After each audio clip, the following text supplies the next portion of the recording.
그리고 우리가 신진율, 대사율이 저희 말해 BMI가 높으면 이게 몸이 활성화가 잘 됐어요, 좋아요 이렇게 판단하는데 BMI가 높다는 얘기는 똑같은 열량을 내려면 무지무지 많은 에너지를 태워야 되는 에너지 대사 전환이 안 좋다는 얘기예요.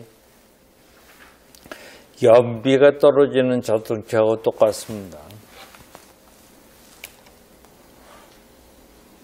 그리고 이 연비가 태우는 게 많아지면은 자동차 오래되면은 매연무지 나오잖아요.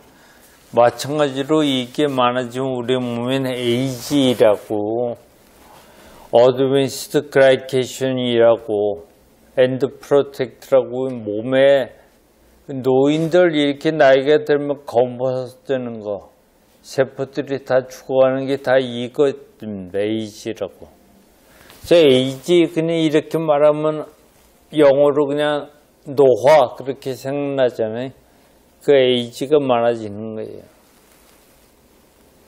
또 우리가 그냥 에이지를 측정할 때 일반적으로 알 수 있는 게 헤모글로빈 A1C라고 당뇨에서 당화혈색 검사하는 거 이걸로만 해도 이게 몸에서 얼마나 이 에이지가 만들어지나 이걸 알 수 있어요. 그래서 보통 그 당화혈색 수치를 우리가 보통 볼 때는 6.4 이상이면 아이고 당뇨약 먹어야 됩니다 이렇게 나오고 5.6에서 6.4면 당뇨 의심이 있고 전 단계입니다.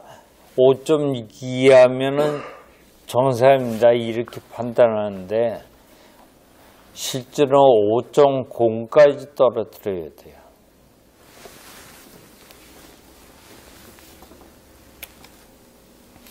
철분은 이 철분이 많아지면 미토콘드리아에 철분이 쌓여요. 그러면 독소로 쌓여가지고 에너지를 못 냅니다. 그래서 미토콘드리아 이상이 생기는 병들이 파킨슨, 알츠하이머, ALC, 루게릭 같은 병들이 되는 거예요. 그래서 여성들은 일생의 반은 맨스라기 때문에 오래 사는 겁니다. 그래서 파킨슨 환자들한테서 철분을 이제 혈액을 뽑았더니 파킨슨 증상이 좋아졌다는 논문도 있고요.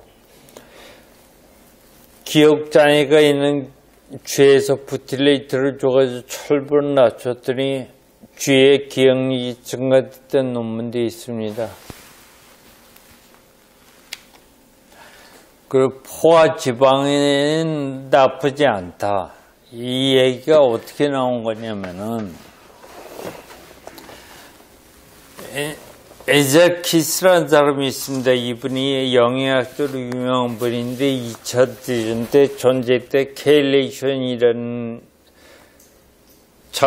장병들이 전쟁 때 먹을 수 있는 우리도 어렸을 때 그 미군 부대에서 나온 거 그거 하나 얻으려고 애썼던 기억이 저도 나는데 그 켈레이션이라는 이 전투식량을 만드신 분이에요.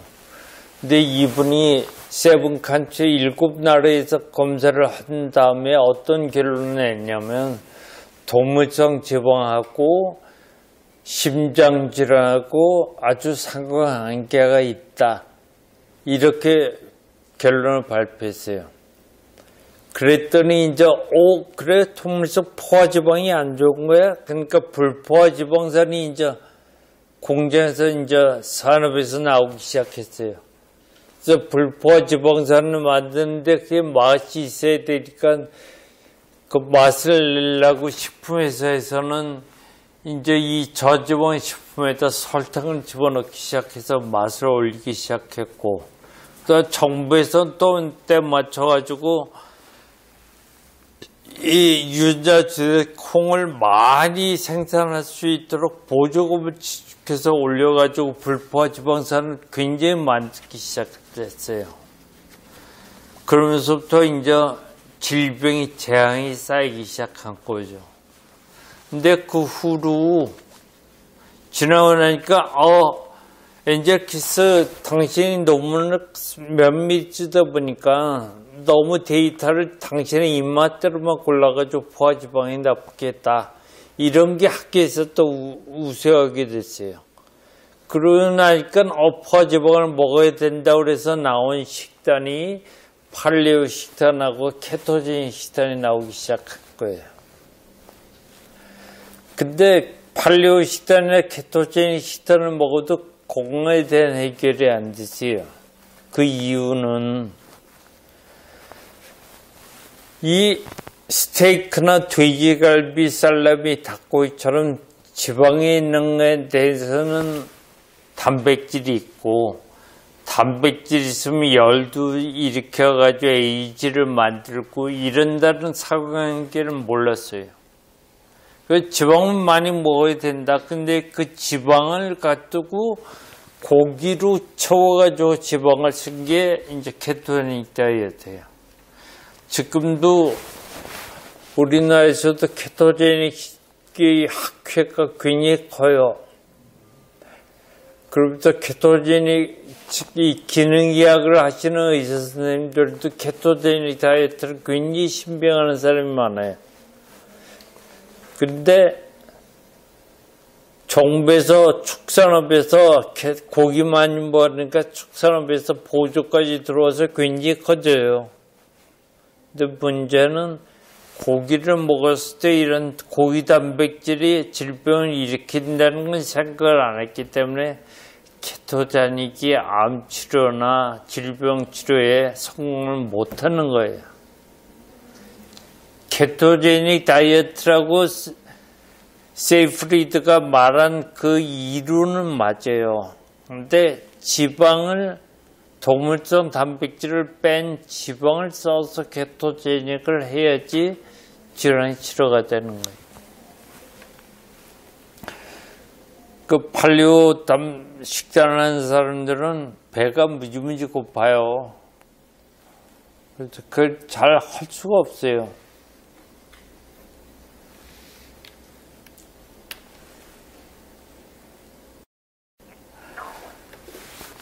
그리고 이제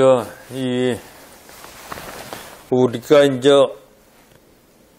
암 환자 식단에서 부드비스탄이라고 그래가지고 오메가3를 많이 먹는데 그걸로 식단을 하는데, 이게 부드비스탄이 요하네스 부드기란 분이 100년 동안 독일에서 식단을 만들어서 약 50년 동안 9,500명의 암 환자를 치료한 식단이 굉장히 좋은 식단인데, 염증을 없애려면은 우리가 오메가3를 먹으면 걔가 분해가 되어서 저절로 EPA하고 DHA가 나올 줄 알았는데 안 나와요.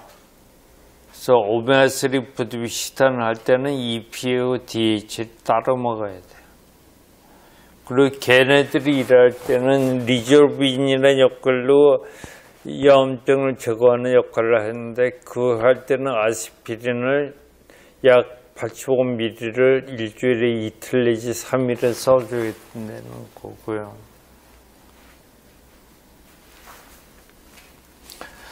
그래서 보면은 이제 좋은 지방이 들기름, 올리브유, 호두기름, 대구간유, MCT 오일, 마카다미아 오일, 이런 오일이 좋다고 되어 있는 거예요. 그래서 이거는 간단하게 염증이라는 것에 대해서 정말 간단하게 수식해서 만든 거예요. 우리가 식단을 할 때 왜 이런 식단을 먹어야 되냐, 이 질병을 치료할 때 뭐가 기준이 돼야 되는 거는 세포 염증을 없애야 돼요. 세포 염증은 이 복잡한 거를 간단히 말하면 NF-kappa-B란 이런 회로를 통해서 DNA를 염증을 일으키는 거예요. 그래서 DNA 분열을 시키고, 그러니까 암에서는 얘가 DNA가 분열이 되고 이렇게 되는 건데, 그 모든 회로가 NF-kappa-B를 통해서 가요. 근데 NF-kappa-B를 일으키는 경로가 약 4가지 있다고 보시면 돼요. 하나가 mTOR-like 리셉터라는 겁니다. 이 톨레이크 리스트를 통해서 이게 염증이 되는 것 대표적인 게 고기. 이 포화 지방산이 얘가 톨레이크 리스트를 통해서 염증 반응을 일으키고 또 아라키도닉 애시드라는 걸 염증 반응을 일으키고 활성산소가 많아지는 것, 사이토카인 이게 다 염증 반응을 일으키는데 밑에 빨간 걸로 EPA라고 써놨죠. 얘네들이 이 염증을 브로커해요. 그러니까 EPA를 먹는 게 굉장히 중요하죠. 세포의 염증을 없애는데. 이걸 기준으로 해서 이걸 보셔야 돼요. 그래야지만 해결이 되는 거예요. 이거 우리가 지방을 보면은 오메가3하고 오메가6가 있어요. 오메가3는 이중결합이 3개고 알파 리노레닉 애시드라고 하고 오메가3가 2개 있는 거는 이중결합 2를 리노레닉 애시드라고 오메가6라고 그러는데 오메가6가 GLA하고 DGLA를 거쳐서 아라키도닉 애시드로 빠져요. 아라키도닉 애시드로 빠지면 몸의 염증이 일어나는 거예요. 그 세포의 염증은 이 아라키도닉 애시드로 일어나는 거예요. 이 아라키도닉 애시드가 일어나면 프로스타글란딘이 있거나 류코트리온스런 계통으로 빠져서 염증이 일어나는데 이 DGLA에서 아라키도닉 애시드를 빠지는 게 보통 때는 많이 빠지질 않아요. 왜냐하면 우리 몸은 자체가 병드는 걸 싫어하기 때문에 이쪽으로 많이 이행이 안 돼요. 오메가6를 먹으면 GLA나 DGA를 빠지는데 이 아라키도닉 애시드로 빠지는 확률이 잘 적어요. 근데 인슐린이 많아지면 이 델타5 디세츄라제가 이 효소가 굉장히 활발해지면서 아라키도닉 애시드로 빠져서 염증이 되는 거예요. 그러니까 탄수화물 많이 먹으면 인슐린이 당연히 올라가고 인슐린이 올라가면 아라키도닉 애시드가 많아지니까 세포 염증이 심해지는 거예요. 요 DGL에서는 이게 아라키도닉 애시드를 나오니까 무조건 얘를 막아야 된다라고 생각을 하는데 DGL에서 프로스타글란딘 2환이 나와요. 얘는 굉장한 항염증제예요. 암에서도 굉장히 중요한 역할을 하기 때문에 DGL에서 아라키도닉 애시드로 전환이 안 되게 해야 돼요. 그럼 DGL에서 프로스타글란딘 2환이 나와서 몸에 굉장한 치료를 해주는 거예요.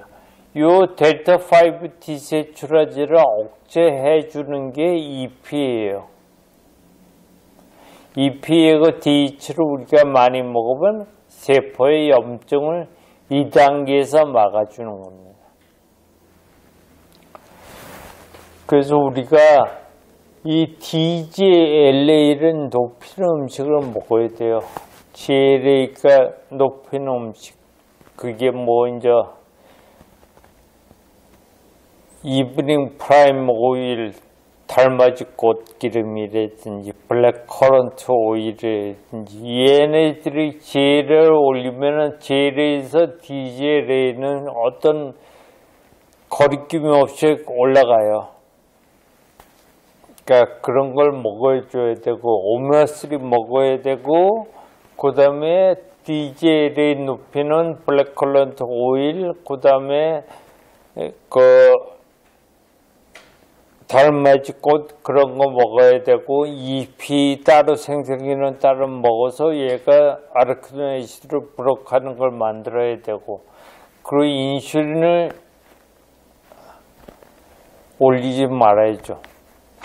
그리고 오메가6에서 첫 번째 단계로 빠지는 게 델타-디세츄라제 이런 거에서 GLA가 되는데 얘는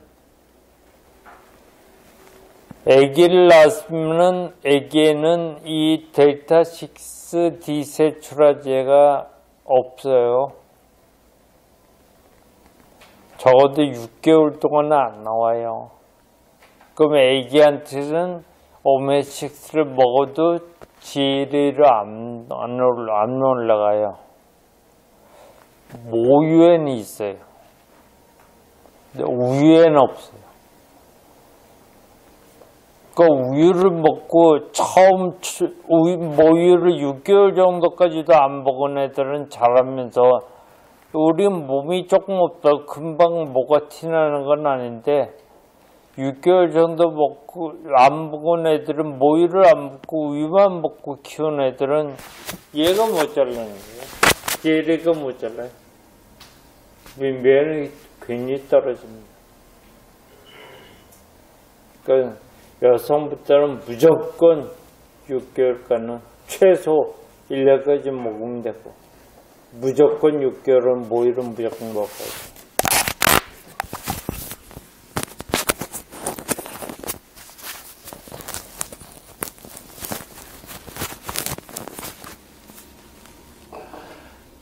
요거는 그 과정을 다 말씀드렸으니까 이것도 없고, 우리가 이제 이거를 그래서 검사로 해서 세포 내의 염증을 알 수 있어요.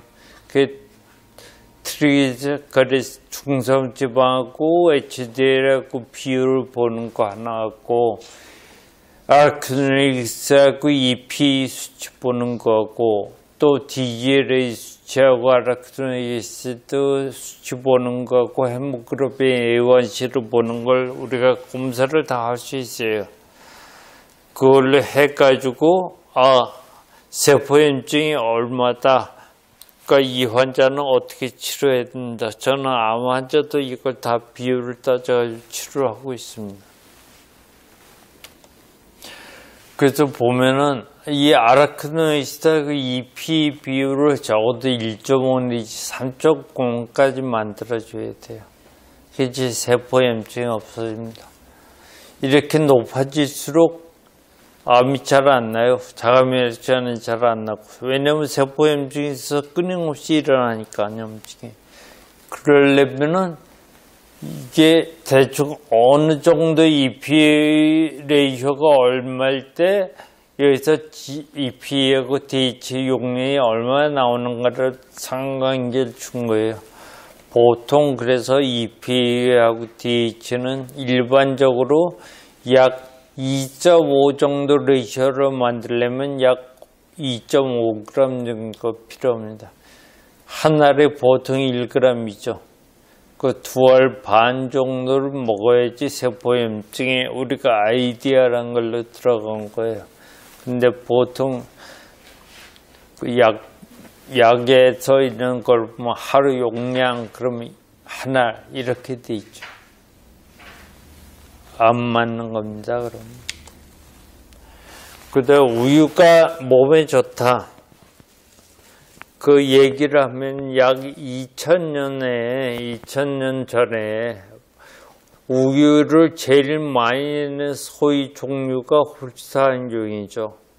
홀스타인 종류를 포함한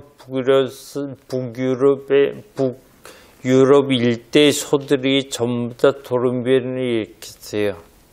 그래서 우유에 들어있는 단백질이 카제인 A2에서 A1으로 변한 거예요.